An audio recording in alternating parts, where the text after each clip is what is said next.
Hi guys, Christian Esguerra po. Nandito po tayo ngayon sa Singapore. Kasama po natin yung mga kababayan natin. Yan, mga kapwa Pilipino natin na nandito ngayon sa Singapore. And part to ng ating sinimulang segment sa Facts First. Kung saan bibigyan natin ng mas malawak na plataforma yung mga kababayan natin. Dahil importante na nadidinig natin yung boses nila. Of course, meron tayong engagement with them sa live episodes natin. Pero iba pa rin pag nadinig natin yung kanilang mga sentimiento, yung kanilang mga frustration straight from their mouth. So nandito tayo sa Singapore, ano ba ginagawa natin dito? Nakikikain dito sa Newton Food Center at meron tayong bonus guest na special, no? Ito po, ingatan yung mga koko nyo. Hello! Shelo, Magno. Nakikisaw-saw po ako dito sa Singapore kasi gusto kong i-export ng mga kababayan natin dito sa Pilipinas yung mga magagandang practices ng government dito sa Singapore, diba? Para ma-inspire naman at matuto si BBM. Just in case nakalimutan niya kung paano magpatakbo ng Bumanat gobyerno. agad, oh. Simula pa lang yan. Patay na naman yung kuko ni BBM dito. Pero ang ganda kaya sa Pilipinas, no? Ang ganda-ganda sa atin, di ba? Grabe, diba? Pag Pilipino ka nasa Singapore ka, hindi ka maiinggit eh. Parang dikit na dikit tayo in terms of quality ng buhay, no? Of course. Ano natin Singapore standard? Di mo ba yun alam, Christian? Ano ka ba? Nakatira ako sa Cueva eh. Medyo malayo, no? Ito mga kababayan natin. Ayan, sige. Of course, ayan. Hi po kayo, hi. Hello! Ayan. Sila pala yung tanongin natin. Sino tatanungin natin? Kung Singapore standard nga ba ang Pilipinas? Hindi ba kayo parang nahihiya kasi yung Singapore parang hindi masyadong maganda kumpara sa Pilipinas? Nahiya nga kami. Sana all po. Wala man lang sakaling kingan. Ng Pilipinas, no? Oo. Ayan. Anong comment po, madam? Nahihiya rin ako. kasi mas maganda dito. Ay, hindi. Bahala na kayo. Masyado sila mabait, hindi nila magamit yung trademark sarcasm natin. Pero to be serious, of course, yung mga kababayan natin, meron sila iba't ibang dahilan kung bakit sila nasa ibang bansa, no? Pero ang common na theme dito is that kahit nasa ibang bansa yung mga kababayan natin, hindi nawawala yung connection nila dito sa Pilipinas, diyan sa atin, no? So, merong dahilan, 'di ba? O sige, pag-usapan natin. How do you guys feel dito sa hindi na arguably, this is the most scandalous corruption issue in modern Philippine history. Okay, in Philippine history for that matter, no? Kasi naalala ko assassin. Pangalawa lang yung 18 million sal and cheese na scandalous, no? Scandalous ba yun? Naniniwala ako ron. Mas mayaman ka pa kay cheese. Sabi ko, maabot ko pala yung level ni cheese, no? Kung sakasakali, konti pagsisikap, siguro mga 30 years. Kung wife mo mag-expect ng Pariba ring. Yeah, So, oo. no? Paano ba yun? It's a Paraiba! Okay. Sige. So, hindi. Kasi 2007 naalala ko, yung fertilizer fund scam, nasa 700 something million lang yun. Sobrang scandalous nun. Nagko-cover ako ng time na sabi ko, grabe yung mga magnanakaw dito. Tapos nangyari yung pork barrel scam, nasa 10 billion pesos. Ito 1 trillion yata pinag-uusapan natin, di ba?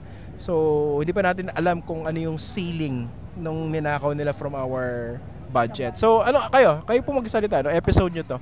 Anong honest opinion nyo dito sa nangyayaring skandalo? Ay, nakakadismaya. Pangalan nyo muna po. May Tatoy. Medyo Inom muna ako ng buko 30 juice, over sarap. years na sa Singapore. So, ang okay kasi Singapore, malapit lang sa Pinas di ba? So, hindi tayo out of touch sa nangyayari. So, nakakadismaya, nakakapanghina actually. Na ang hirap minsan, I can only imagine kung ano yung feeling ng mga kababayan back home. Kasi dito parang nakakapanghina na di ba? And syempre, kami lahat, I can't speak for everybody, pero uuwi rin kami. I mean, at saka yung kita namin, dun din bumamagsak, di ba? So meron kaming may skin in the game, Yeah. di ba? So, I think yon. Kaya nga ako pumunta today, kasi parang gusto ko lang i-feed yung hope ko. Totoo, seriously. Kala ko maglabas ng galit Seriously, no. Session po ito. No. Kasi kasi parang na hindi lang ako yung nag-isip ng ganito. Yung parang iba yung nakikita nyo sa online, pero kung magkakasama kayo, iba rin yung feeling na okay, kaya natin to, yung may magagawa, 'di ba? Alam nung tao, magsalita ka lang, at least alam na may concern. Yun yung isang goal nitong ganito, na para nakakabuo tayo ng community of like-minded Filipinos, tapos with shared values, di ba? Pero ang challenge dito, paano ba ito palalawakin? Paano ba tatawid dun sa ibang mga binanggit ko kayo sa workshop, the information tribes, 'di ba? Ma'am, kayo mukhang gigil na kayo. Meron kayong sasabihin, no? Hindi. Kitang-kita sa mukha, sa mga tingin. Isa lang ang tanong ko, ano? Ma'am, pangalan po Kasi muna. ako si Lisa. Obviously, sa edad ko, tumanda na ako sa abroad. Singapore, ito parang second home ko na to kasi yung anak ko nakapag-asawa ng lokal. Pero residence visa din ako ng Dubai. Pero bumalik-balik. Kasi natatakot na akong bumalik sa atin ba? Ang tanong ko, bakit parang may pag-asa pa ba tayo? Sir, madam? Di ba? Kasi ang tagal ko ng OFW, parang hindi ko ramdam na may mga ano tayo, may mga opisyal tayo doon.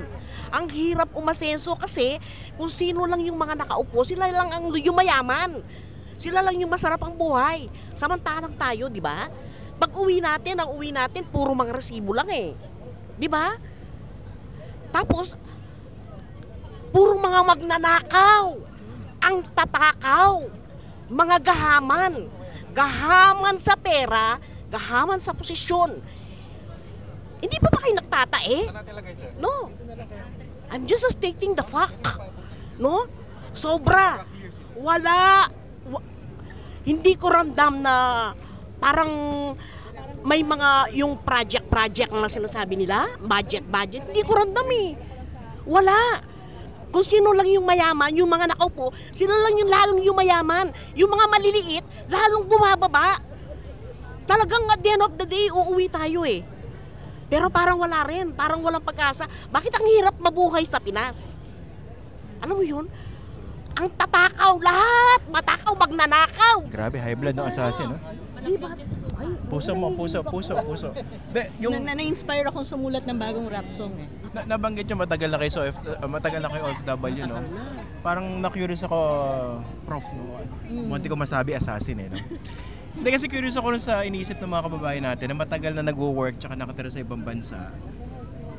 Ano yung mga iniwan nilang problema sa Pilipinas at kung yun pa rin yung nakikita nila o lumala? Nung time na umalis sila. Kunwari, umalis ka 30 years ago. Di ba same problems, farm to market roads. Sa lagi nasa national budget, hanggang ngayon farm to market road Actually, pa rin. yung interesting na tanong pa doon, maliban doon sa same pa rin ba yung problema? Same pa rin ba yung mga tao?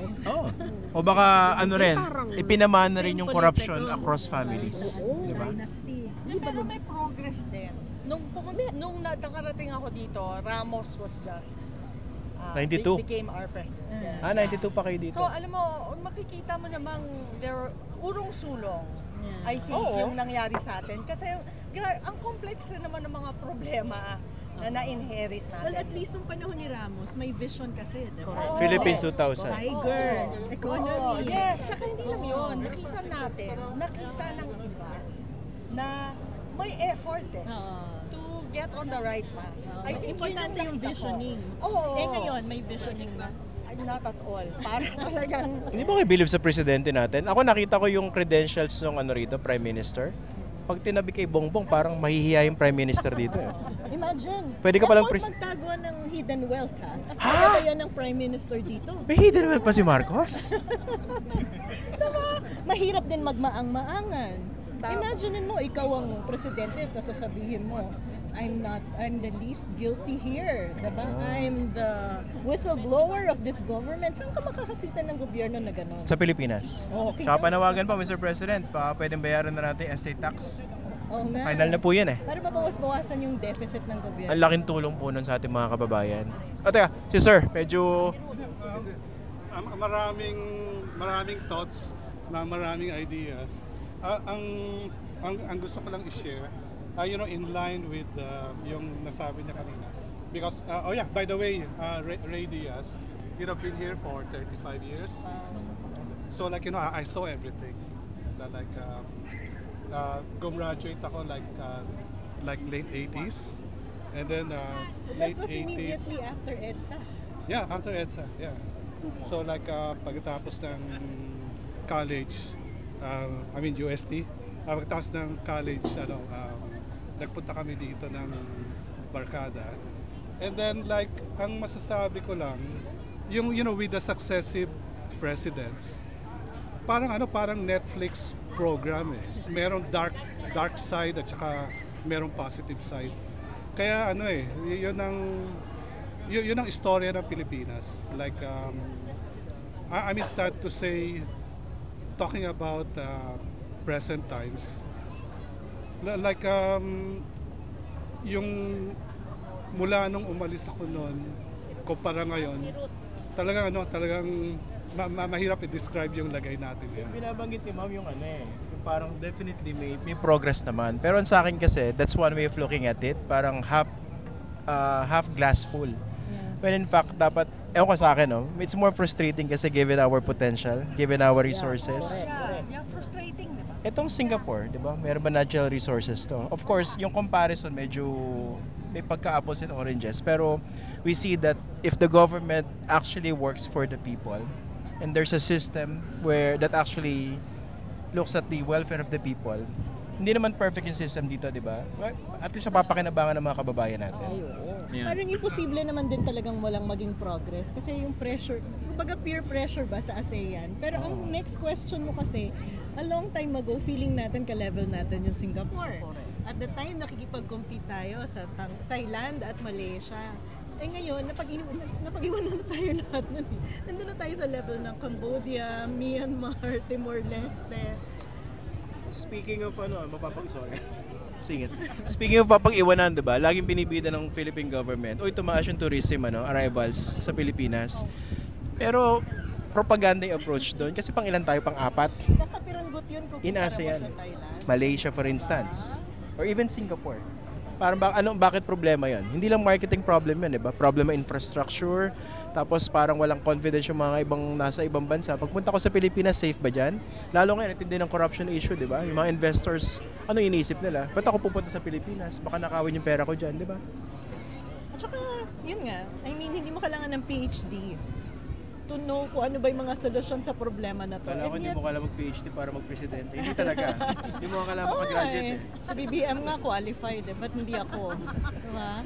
DDS kasi kami, kaya binabanatan si Sorry. Kasi yung isa back up lang Pero Joke lang yun, napaka-seryoso. Pero yun nga 'di ba, yung nakikita natin yung mga solusyon sa iba't ibang bansa na nabibisita natin. Parang napaka-imposible naman na hindi yan alam ng mga nasa gobyerno natin. Kaya lang ang nangyari, puro interest kasi nila yung nasusulong over the years, 'di ba? Ang problema kasi sa natin, gobyerno, dynasty talaga. Dapat ang panawagan lang, sana sa susunod na eleksyon talagang mamili na tayo ng tama. Wag na tigilan na natin yung dinastiya kasi doon talaga na tsaka yung kurakot doon talaga. Sa experience niyo po dito sa Singapore, nakita niyo ba yan, yung dynasty na yan? Dito, paano sila mamimili ng leaders dito sa Singapore? Mahigpit, no? Oo. So, dapat yung qualification ng mga leaders dito dapat tapos talaga. Tapos yung mga naging CEO ng kumpanya, gano'n. Sa atin kasi kahit sino pwedeng tumakbo nakaka-frustrate talaga. Super. So ako, 20 years na kami dito, yung mga anak ko dito na rin nagsilakihan. So, sabi nga ng mga anak ko, wag na daw akong bumalik. Sabi ko, hindi. Love ko pa rin ng Pilipinas kahit gano'n. Siguro pag matino na yung mga tao, baka bumalik ako. Kasi sila mga citizen na, ako na lang ang hindi nagpapa-citizen. Pero may anak pa akong babae doon. Nandoon siya. Kasama ng mga anak niya. Actually, nakaka-frustrate talaga. Pero compared to BBM and Duterte, actually ayaw ko din kay BBM noon. Kasi because of the Marcos family. Pero compared to sa dalawa, naku naman, matino-tino naman si BBM, no? Kaya naman mag-Duterte ulit, please lang. Please lang, huwag na kayong bumoto ng Duterte, no? Doon na lang sila sa Davao, pwede ba? Huwag na silang magpakalat sa buong Pilipinas. So, ako sir, may Ito lang. Sige. Okay. Idol natin si Nabulol na. Si BDS. Hinapan natin yung phone natin. Tama ba yun? So, Yun pa naman ang nagsabing man na Singapore na ang ano. oo nga eh. Nasa ano ba siya? May lucid interval ba siya? Ang layo, no? Sir. So sa akin, sir, siguro may kasalanan din tayong mga Pilipino. Eh. Kasi napakababa ng standard natin sa pagpili ng leader natin. Alam nyo, dito sa Singapore, ang pinakamalaking bagay sa kanila, lahat ng tao dito nagreklamo. Yung sa atin, yung resilience ng mga Pilipino, parang naging against pa sa atin eh. Kasi kung minsan titiisin na lang natin, hindi na tayo magreklamo. Dito, malate lang yung train ng 5 minutes eh. Nagwawala na yung mga tao eh. May sagot po dyan eh. Yung civics, doon tayo may pagkukulang. Ayun, sir, doon kayo may chance ang dalawa ni Prop eh. Yun yung Kasi sinisikap na-educate. natin. Oo. Ipaliwanag sa mga kababayan natin ano yung role nila bilang isang mamamayan sa isang demokrasya at ano yung role ng mga namumuno. Yung relationship ng governor at ng governed. Kaya ipaliwanag eh. Kasi kung ganyan tayo ka-empowered, hindi umabot yung problema natin dito sa level ng ng flood control corruption. Hindi umabot sa ganyan eh. Up to a certain extent, pumito na yung maraming kababayan natin. Problema parang tinanggap natin na fact of life eh. Dito nga sir, yung isang minister nila, binigyan lang ng bisikleta, natanggal sa posisyon, nakulong pa ng 1 taon. Eh sa atin ang Bisikleta pinag-uusap, lang yun, ah. bisikleta. Kami nga dito, ako sa healthcare ako nagtatrabaho. Galing na ako sa Makati Medical Center. Pero pagdating ko dito, yung kanilang government hospital, mas maganda pa dun sa private hospital natin. Kasi pinapahalagahan nila talaga yung mga tao nila. At saka kapag hindi maganda yung healthcare, magrereklamo yung mga tao. Yun ang, pag hindi ka Singaporean, pag hindi ka mareklamador. Dapat yun ang i-export natin sa Pilipinas. Yun nga ma'am, kaya lang pagka nagreklamo ka sa Pilipinas, parang hindi ka kasali. Yun ang problema sa atin pag nagreklamo, parang masama kang tao. Sama ka, tama. Diba? Parang masyado ka nega. Tsaka sir, isang bagay na sinasabi dito ng Prime Minister namin, walang mamamatay na Singaporean kung pera lang ang problema sa healthcare. Yeah. Sa Pilipinas ang grabe yung sitwasyon Mamamatay natin ka na doon. bago ka Yung mabigyan ng pinaglalaban tulong. nyo ma'am sa PhilHealth, malaking bagay yun. Malaki talaga yung problema natin dyan eh, yung sa relationship natin with the government. Kasi nakakalimutan natin na tayo yung nagpa-finance ng gobyerno, na nag-exist ang gobyerno para sa atin. Diba, yun yung pinaka-minimum dun eh. Kasi kung hindi naman tayo lahat nag-agree na dapat walang gobyerno, diba? We surrendered some of our rights. We agreed to pay government. Pero may kapalit yun. Sabi ko nga yung mga Pilipino minsan, mas mataas pa yung standard natin sa pagpili ng kamatis eh. Kesa sa pagpili ng politiko. Aminin mo. Yung kamatis hindi pwedeng bulok. Hindi ka ba bilib kay Robin Padilla? Ako bilib ako kay Robin eh. Bulok na bulok. Una-unahan mo ako, Chef Chan. Bilib number 1 sa listahan ko yun eh. Sige, go. Baka Parang mas maraming pang buto yung kamatis kesa kay Robin. kinakabahan ako sa koko ko eh. Hindi, yun nga, kulang tayo sa empowerment. Talagang real talk yun. What can you say about... No comment. Ma'am, Your turn na daw. eto si ma'am galing pan China to. Babakasyon dito. Ma'am, ano pangalan niya? Wendy. Wendy. Yes. Yeah, I'm just visiting my cousin here for a week, and then Ano English niyo? I saw in your vlog that you're coming to Singapore, and I'm like, shit, where? Yeah, I'm seeing myself there. Bigyan ng jacket dyan! Mas kiniligan mo sa'yo, Sir Christian. Bigyan ng sticker yan. Ay, mali. Sinama sa San Diego eh. Ang bababae pa, di ba? Bigyan ng sticker yan. What keeps you, what keeps the fire burning? As far as... Oh. Yeah, yung what keeps you, the passion burning sa inyo to get deeply involved with issues like the flood control corruption, no? Kasi honestly, baka inisip na yung mga kababayan natin, parang the easier thing to do for you guys is to just forget about it, di ba? Sa inyo? Yeah, Sandy, 20 years here in Singapore. And wala, iba pa rin ang Pilipinas. It's our home.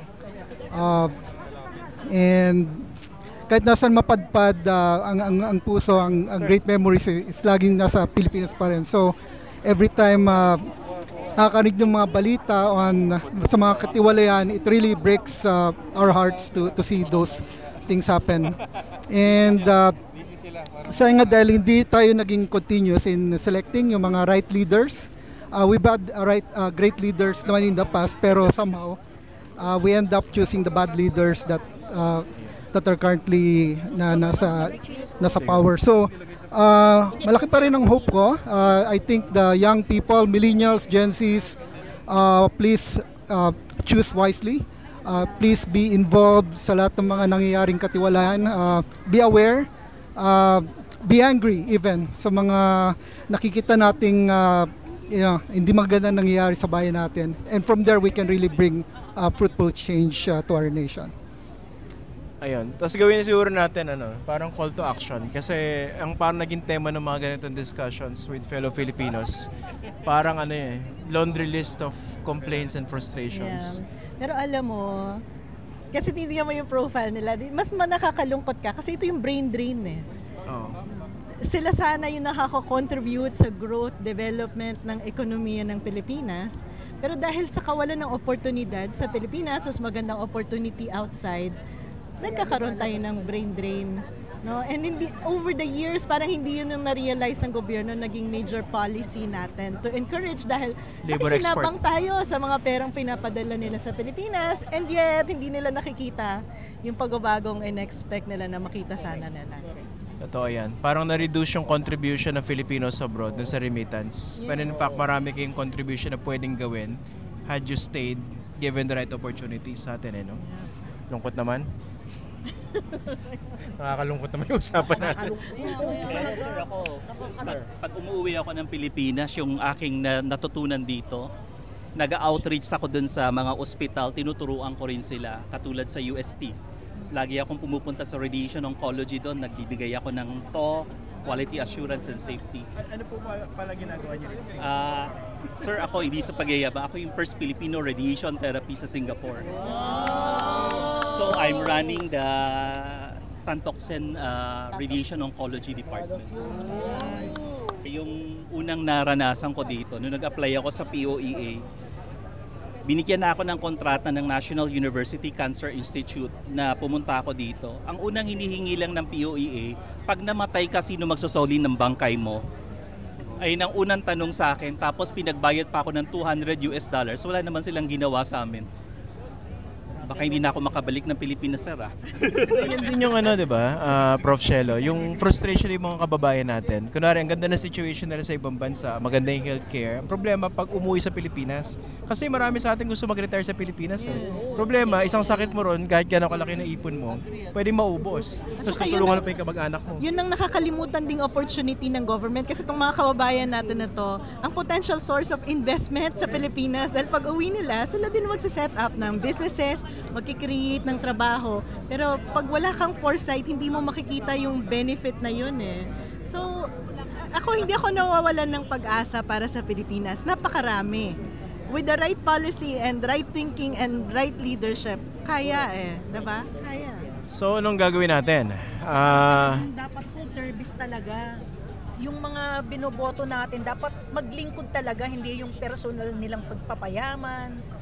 Napakasakit. Gawa tayo ng parang concrete call to action dito, no? Kayo nasa Pilipinas, nasa Singapore kayo, meron kayong amplification factor, no, in terms of influencing your friends, relatives back home to make informed decisions. Dahil nakita nyo kung paano, di ba? So, what do you guys plan to do? Ang next election natin 2028, mabilis na 'yon, di ba? Manawagan na. Last time the presidential election, meron kaming grupo, yung Kakamping SG. So, talagang we actively participated, like sending donations. At the same time, we did the poll watching. So, and of course, we tried to encourage and educate some of our Filipinos here also. But then, talagang medyo so nakakalungkot yung result. Also, kahit dito mababa lang yung result ng Kakamping. Malaki yung agwat talaga because they said marami daw yatang loyalists na parang taga mga Ilocano, ganun. So, mahirap although we tried talaga. May mga pa-t-shirt, may whatever na ginawa. But then talagang hindi kinaya na malaki agwat. Malaki ang naging agwat. But then, nag-surprise lang kami talaga.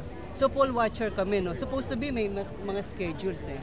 But then 7 p.m., kagad ang laki na nung nung counted votes. So sabi namin, do we still need to go for our duty? Kasi ang laki na ng agwat kagad. So yun lang. Tapos sinasabi nila na mahina internet ang natin, di ba? May problem tayo sa internet connection. Pero that evening ang aga talaga. 7 p.m., talagang ang laki na kagad ng agwat. Sabi namin, what happened? Hanggang sa yun lang, wala na. Nalungkot na kami sa result. Sa 2028 election, siguro hindi na uubrangan yun yung tatahi-tahimik ka eh. Kailangan maging active tayo, participate, maki-engage para labanan yung mga maling narrative. Kasi parang yun yung nagpanalo noong 2016 eh. Marami sa atin yung parang nagkampante. Parang the truth will prevail, ganun. Parang the good will prevail. Pero kailangan huwag tayong umasa ng ganun eh. Igawa natin na aksyon. Maki-engage, labanan natin yung mga fake news, labanan natin yung mga maling narrative. Tapos, tulungan natin na i-educate yung mga kababayan natin na nadadala sa mga ganun. Narito ako ngayon kasi alam ko na ganun yung adhikain nyo, labanan yung mga maling narrative, yung mga maling paniniwala. Kahit na mag-isa lang ako, nagsikap akong pumunta rito kasi gusto kong maramdaman nyo na narito kami. Suportado po namin kayo. Kasi madalas po akong nanonood sa inyo na kasi kailangan ko ng informasyon eh. Kailangan ko ng facts, kailangan ko ng truth para labanan yung mga sa social media. Kasi kung papabayaan natin sila, magiging ganun na eh. Magiging yun yung paniniwala nila eh. Madadala eh. Mag-multiply yan eh. Mahirap ng kalabanin kapag ganun na yung paniniwala. Tapos kung i-compare naman natin Pilipinas sa Singapore, kasi dito naman sa Singapore, ramdam mo may nagobyerno, may nag-aalaga sa'yo. Kahit na hindi ka citizen dito, isang ordinaryong worker ka lang, alam mo na protektado ka ng batas, alam mo na may ano sa'yo, may mag-aalaga, kung sakaling may mangyari sa'yo, may umapi sa'yo. Halimbawa na lang sa workplace mo, protektado ka ng ng Ministry of Manpower. So kung may pang-aabusong nangyayari, sumbong mo sa kanila, may aksyon. Mararamdaman mo may gobyerno. Sa Pilipinas kasi parang nasanay tayo na daily grind. Sige, tayo, resilient, mga Pilipino resilient. Tapos yung mga Pilipino naman, mga kababayan natin, parang ang sa isip nila, resilient ako. Lalabanan ko yung paghihirap, magtitiis ako. Pero pag lumabas ka ng Pilipinas, we deserve better. Tapos mababalitaan mo na billion-billion yung nakukurakot. Saan napupunta to? Kung yung mga perang ito inilalaan sa pag-angat ng kabuhayan natin, hindi mo na kailangan lumabas ng Pilipinas eh. Kahit na hindi ganun kalaki yung sweldo. Sino ba naman gugustuhin na mawalay ka sa pamilya mo? Mamimiss mo yung anak mo, yung asawa mo, yung mga kamag-anak mo. Walang may gusto nun. Kinakailangan lang talaga kasi wala tayong magagawa kung aasa tayo sa Pilipinas, sa gobyerno na tulungan tayo. Pero sana, sa susunod na eleksyon, pagbutihin na natin yung pagboto, pagbutihin na natin yung pagpili. Hindi na ngayon eh, hindi na, kumbaga parang critical na eleksyon yung darating eh. Kung hindi natin pagbubutihan, hindi natin gagandahan yung pagboto, hindi natin gagalingan, parang lulugmok na tayo eh. Parang hindi na, ang hirap sabihin na may pag-asa pa yung Pilipinas eh. Kasi lagi na lang ganun tayo eh, 1986. Nung si Cory, nung si Ramos, nung si Erap, laging ganun ang narrative natin, may pag-asa pa yung Pilipinas. Hanggang kailan natin sasabihin yun? Hindi naman tama yung binoboto. Kung lagi na lang, sige, bawi na lang tayo sa susunod na eleksyon. Sa susunod na eleksyon, ganun yung boboto mo. Di ba, sa susunod na eleksyon, hanggang ilang beses ba nanalo si Robin Padilla, si Tulay? Ayaw ka mag-names na yun. Sige po. Tsaka ako, isa siguro sa mga lessons na yung gustong-gusto kung pwede natin makuha from Singapore, yung meritocracy. Ang laking bagay kasi sa akin, kasi ang problema ng siguro as a culture din, I don't know, maybe confluence of many different factors. Ang baba ng standard ng Pilipino. Sa school, sa work, even sa relationships. lalo sa pagpili ng mga leader, yung para pang okay na yan. Taas pang yung standard sa pagpili ng mapapangasawa kesa sa Akala ko yung kamatis no? Kamatis nga. Mas taas yung standard sa pagpili ng kamatis. I mean, kunwari, magluluklo ka ng mag-go-govern sa'yo as a nation, di ba? At the very least, like, hihingan mo siya ng experience, di ba? Hingan mo siya ng siguro at least aptitude test, no? Pero syempre wala sa constitution natin yan for good reason. Pero ang kulang kasi ron, piniresume natin na maganda rin yung magiging sistema ng edukasyon natin. Na kahit minimum requirement for a person to run, age, citizenship, etc., etc., mapipili natin yung magaganda.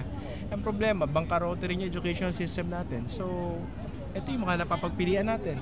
Yung may pera sikat, kontrolado yung sistema ng eleksyon, most likely sila yung mananalo. Pero yun nga, not to end this podcast in a negative way, we've been seeing encouraging signals, diba? Yes. Especially during the 2025 campaign or election. So, kahit pa paano, pwedeng paghirapan, pwedeng pagsumikapan. Yun nga lang, hindi dapat bibitaw. No? Kasi mangyayari yan, para magiging lang to, parang blot or siguro parang nag-blip lang ng konti yung 2025. Balik na naman tayo sa sa kadiliman, di ba? Ayun. Prof. Yun. At saka yun nga, minsan nakakapagod ba na maging lagi na lang hopeful. Pero sa totoo lang, feeling ko if we get the right leaders in government, we can easily turn things around. Yun yung nakita ko nung nasa gobyerno ako nakita ko parang ito lang pala yung sorry but ito pala yung mga nagpapatakbo ng gobyerno. Ilabas mo na. So hindi ganun ka-competent. At ganito lang yung pamamaraan ng decision making process habang nangako ka na ibibigyan mo ng direksyon yung 100 million Filipinos. Diba? Tapos ito yung kakayahan mo. So imaginein mo, kung maglagay ka ng may kakayahan, then the next day, maganda na agad yung mangyayari sa Pilipinas. Kasi sa quality pa lang sagad na diba? So hopeful ako na sana by 2028 ma-realize natin na we deserve naman natin yung mahusay na pamamahala. Hindi yung pagbinigyan ng tayong ayuda. Grabing pasasalamat na natin. Actually, kapag binigyan ka ng ayuda, kulang pa yung binibigay sa'yo. Diba? Sa dami ng tax na kinuha sa'yo ng gobyerno. Pero yung utang na loob mo nasa kanya. Kung magakuha ng politika yung kaluluwa mo. At saka alam nyo ba yung unfair? Yung politiko, pag binigyan tayo ng ayuda, kuha nila yung kaluluwa natin. Sila, anong kukunin natin sa kanila? Wala naman silang kaluluwa. Diba? Napaka-frustrating nun. Nakakabuisit Dagdag ko pa, mula nung makita ko yung mga vlog nyo, parang nagkaroon tayo ng kakampi. Agree ba kayo doon? Yes. Kakampi. Yung bang tumbok nyo yung gigil ko. Tulad ni Cheese Escudero, yung Salen. Ba't naman kayo galit kay Cheese? Galit ako. Kasi sinungaling sila Ano ba naman yung the poorest, Senator? I don't think so. Pero tumbok ni Prof. Shelo yung gigil ko. Kasi isipin mo yung pamumuhay nila, tapos 18 million? 18.8. Katarantaduhan yun. Katarantaduhan. Kasi ako, ewan ko kung sinasabi mo na parang hopeful ka rin, madam, di ba? Sa akin parang nawawala ako ng pag-asa. Wag naman. Kasi hindi nyo na itatanong, kapitbahay ko sila Cory Aquino. Time Street? Yeah, sa Tarlac. Yung bahay nila Ninoy, just few blocks away from our home. Okay. Sila. Pero akala ko may pag-asa din kami noon. 'Di ba? Pero wala rin Parang yung pamumuhay namin walang nagbago. Kakayod pa rin kami. Pero nung makilala namin kayo, thank you so much sa inyo. Sa totoo lang. Parang meron kaming pattern na susundan. 'Di ba? Meron kaming pattern na alam niyo ba na lahat ng cellphone ng mga balai kong Singaporean tsaka yung anak ko, manugang ko, pinag-subscribe ko sa inyo. Nagtatanong sila sa akin, bakit? Sino ba to? I-search nyo na lang. Oo, diktador talaga ako. In a good way. Pati Singapore, yung mga cellphone nila, pinaano ko talaga. So ngayon, yung anak ko, kasama ko siyang nanonood sa inyo. Oo, nagkaroon kami ng pattern na susundan ba. Lumakas ang loob namin, lalo na pag yung may issue kayong bago. Tapos si Ma'am Shelo talaga yung kay Jesus Escudero talaga, di ako makamove on talaga. Tumbok mo talaga yung gusto ko bang sabihin, i-voice out, nakukuha nyo. Pero risky din para sa inyo, di ba? Kayo pa lang yung nakita ko na talagang ang tapang no? Di ba? Talagang walang sinasanto. Ma'am, ano bang gusto niyo Kasi sabihin ako ganun din ako sa Sal and Cheese? Gusto niyo ba sa'yo, kapal na mukha niya? Yun ba yun? Hindi ko alam kung ilang ply meron siya sa pagmumukha niya. Katarantaduhan yun, sir. Katarantaduhan talaga. Kasi nungalingan. Hindi naman tayo bobo. Disclaimer lang po to kasi baka magalit yung mga dermatologist sa atin. Kapag nagpapaderma po tayo, numinipis ang skin, gumaganda. Si cheese lang yung baligtad yung epekto, kumakapal. Wala na yatang remedyo yun. Kaya hindi, ano naman Diba? po, hindi natin inaano yung mga dermatologist. Mukhang iba yung epekto kay Pero Cheese sobra siya. Escudero. Pero sobra talaga. Hindi ka panipaniwala. Isa pa, banggit ko lang, last na to sorry Noong tumakbo si idol ko si Tulfo si Raffy Tulfo pwede naman mag-name names, di ba? Ano ko to karapatan ko to Kala ko merong panangga, merong pang sandata ba? Nanahimik siya, bakit? Oo. Tahimik sila ngayon, ewan ko bakit. Sa kanya ako maasa noon yung parang meron tayong kukontra. Oo, may kukontra dito. Kaya lang wala, parang may... Umasa talaga kayo kay Raffy? Parang nakaganyan siya ngayon. Yun lang naman. Umasa siya kay Raffy. Okay. Oo, noon. Sige po. Pero ngayon, nawalan ako ng gana. Sir, yung pinakamahalaga siguro, katulad ni Prof. Shelo, siguro, ma'am, kung mag-step up ka na talagang run to pero actually, marami ako natututunan sa vlog ninyo. Katulad nung sinabi niyo yung gobyerno, dapat sila yung magdidikta ng price ng mga gamot. Actually, ginagawa na yun sa Singapore. Sabi ko, ginagawa na yan dito pero nabigyan nyo ng theoretical foundation yung nakikita ko dito. So tama yung sinasabi nyo, kung magkaroon lang ng tamang leader, ang bilis mag-turn around ng Pilipinas kasi yung chance natin, maraming mas bata na magtatrabaho kesa mas matatanda. Actually, ang problema ngayon dito sa Singapore, pagdating ng 2030, half of the population is 65 and above. Bibigyan ko kayo ng pang high blood. May bagong policy dyan sa prescription drugs. Kasi dati, yung gano'n na sana yung idea, may national formulary. Binago, in-insert dun sa nakaraang budget. Binigay sa LGU ang power to buy medicine. At hindi na yung kung ano yung pinaka-effective kung ano na lang yung available sa market. Opportunity for corruption? Yes. Kasi you just have to go to the LGUs, yung mga detailers, sila lang yung kakausapin mo, walang standard kung ano yung i-cover at bibilan na gamot. Nakalimutan na naman natin na sana yung bargaining power ng government as a whole could have lowered the cost of medicine. Another thing, sir, na po pwedeng, yung binanggit mo, yung meritocracy. Mahalaga yun talaga. Kasi tignan nyo, sir, ako, hindi naman ako galing sa UST. Galing lang ako sa isang eskwelahan na pipitsugin sa Pilipinas. Pero hindi mahalaga kung saan ka nang galing. Dito sa Singapore, kahit Pilipino ka, o pwede ka maging mataas yung position mo, basta talagang pinapakita mo yung kakayanan mo. At saka isa pang nakita ko, sir, na kailangan talaga natin is yung succession planning. Doon tayo mahina. Hindi yung kamag-anak pinapasa, yung talagang totoong succession planning. So bata pa lang sila dito, inaano na nila yung mga bata kung sino yung potential na maging leader So may programa yung gobyernong ganun dito. So sir, kaya very frustrating kasi kaya naman natin gawin. Ang Singapore walang natural resources, wala ngang tubig. Ang natural resources ng Singapore yung mga tao, kaya they spend so much money sa mga tao.